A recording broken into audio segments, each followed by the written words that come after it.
Hello and welcome to the knowledge source. So in this session we are going to discuss about the Philippines, which has agreed to purchase the BrahMos missile from India. So in this session we are going to discuss what could be the impact of this agreement and how the geographical region of the Philippines and the India can be impacted from this agreement. So we'll discuss all those aspects associated with it, and apart from this we'll also discuss that which all countries have agreed or who are looking to in fact buy these BrahMos missile from India. So we'll discuss all these aspects, but before starting this session I would like to say you can join through our Telegram channel and the Facebook channel, and don't forget to subscribe our YouTube channel also. So Philippines has agreed to buy BrahMos missile from India, and this proposal that has happened between the India and the Philippines is worth to be around 374 million dollars. So this is something, a huge mammoth agreement that has happened between the countries that is facing the heat, not only in the Indian Ocean that India is facing, but of course in the South China Sea, the way in which Philippines is receiving the threats from the China. So looking at this perspective, this agreement is seems to be a path breaking for not only India but of course for the Philippines also. Now the company that has agreed to supply the BrahMos missile to the Philippines, this agreement actually happened to supply the shore-based anti-submarine missile, which can protect the country's navy. So Philippines has agreed to buy this missile system to strengthen their naval system.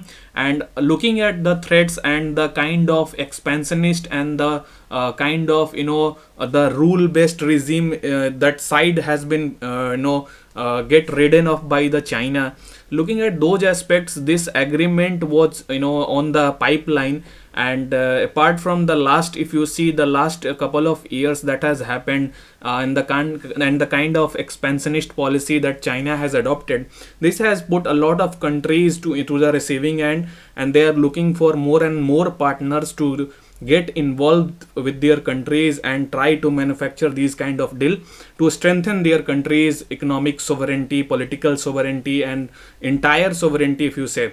So this is what this deal is all about. Now the question then arises that what could be the possible regions or what could be the associated problems that can arise from out of this deal, not only in the geographical region of the Philippines and the South China Sea, but of course from the Indian point of view we have to see this point. So the fact that first of all you are supposed to know the Philippines geographical region, so that this if any questions arises out of the context that where the Philippines is, then you can tackle this question. So suppose this is China and the South China Sea. After South China Sea, this is China, and you can see this is Thailand, Laos, and this is Vietnam, and this is Cambodia. So Philippines is somewhere down the, if you see, southwest region of the South China Sea, and this country Philippines is basically the country doesn't share this land boundary with any of the other countries. And if you go south of the Philippines, you can found the Brunei, and somewhere down the line you can find the Malaysia also. So these are the geographical region that you have to remember for the examination. Now possible impact, the reason, the agreement that has happened between the India and the Philippines, what could be the possible impact it can create. So first of all you have to remember that Philippines has territorial disputes with the China, and in the South China Sea, the way in which the China claims the sovereignty over majority of the island, whether it is a Parsay Island, whether it is a you name any island, different islands has a dispute with different countries.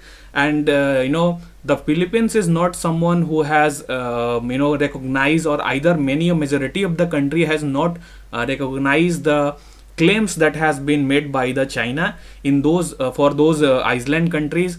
So in this context, China claims the sovereignty over majority of the South China Sea, and the major reason is that availability of the hydrocarbons. So these are the factors that made the dispute more sort of exponential. So this is how the the things are unfolding in the South China Sea. So Philippines focusing on ramping its naval powers in the face of the lingering friction that has happened with the China, and especially if you see last 5 years in which the different countries has come to the receiving end from the China. The way in which the friction has happened not only for India but majority of the countries, whether you name it like Bhutan and majority of the South China Sea, so countries. So this is something that has put a lot of country to take or to analyze their threat perception from the China, and in that way these kind of agreements that is happening time and again with the majority of the developing or those countries which has a sound naval power or sound military power. So this is why the possible impact it can create. And we can see majority, the way in which this kind of agreement that is happening, it can create more sort of friction for India also, because of the fact that the China in which they looking for to contain the India. So this can put a lot of pressure on India and the China, and the bilateral relation which has already dipped to a lowest point, it can go down further. So this is what it could be the possible impact it can create. Now the benefits, what could be the benefits for India it create?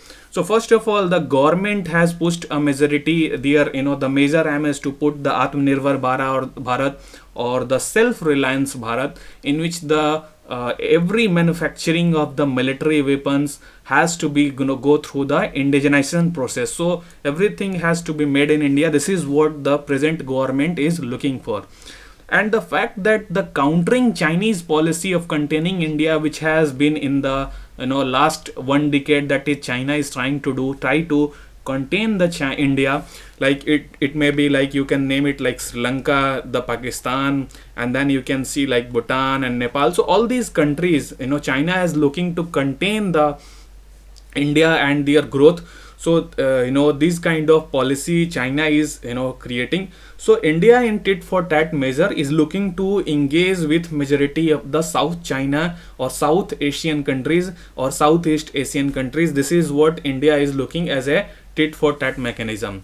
Now majority of the other countries is also looking to deal with the India to buy these kind of missile system, whether you can name it like Indonesia or UAE or Saudi Arabia. So these countries are also looking to buy these kind of agreements with the India. Now the question arises that what are India doing in terms of the self-reliance movement or the Atmanirbhar movement for the manufacturing or the export of the their weapon system or the military expenditure. So what are the India is doing in this regard? So in terms of indigenization, if we talk about military expenditure, India, as we know that India is world's third largest military spender after USA and China as of now, and India's defense budget every year is around $66 billion. So this is a whopping agreement that India allocate for the budget for the defense, as far as budget defense is concerned. Now USA on the other hand expends around 713 billion and China of course around expend their around 209 billion every year on the defense budget. Now as far as arms deal is concerned, India is the world's second largest arms importer after the Saudi Arabia. And as far as the spend is concerned, area around India spent around 80 billion in arms deals in last 15 years, and USA has backed around India deals with the around 20 billion after the 2007. So this is how it stands. And if we if the question arises that what is India doing in terms of indigenization process, the first thing that defense acquisition procedure that India started in the year 2022, which focus on initiatives on boosting the indigenous production capabilities and reducing the arms imports.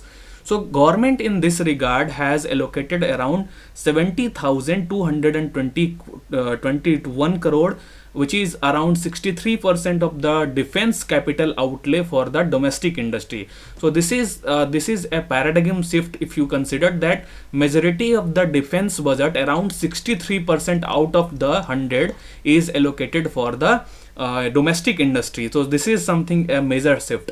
Apart from this, if you see the second negative arms import list in the August 2022, which progressively bans the acquisitions of the different imports, like whether it is assault rifle or whether it is any weapon system to providing the soldiers defense. So all these things has taken by the government of India. Apart from this, India has also hiked the limit of the FDI, which was earlier capped at 49%, which has increased to 74% through the automatic clearance route. So those countries or those companies of different countries who are trying to invest in India, they can come through direct automatic clearance through, and this cap, which was earlier 49% was capped, it has increased to the 74%.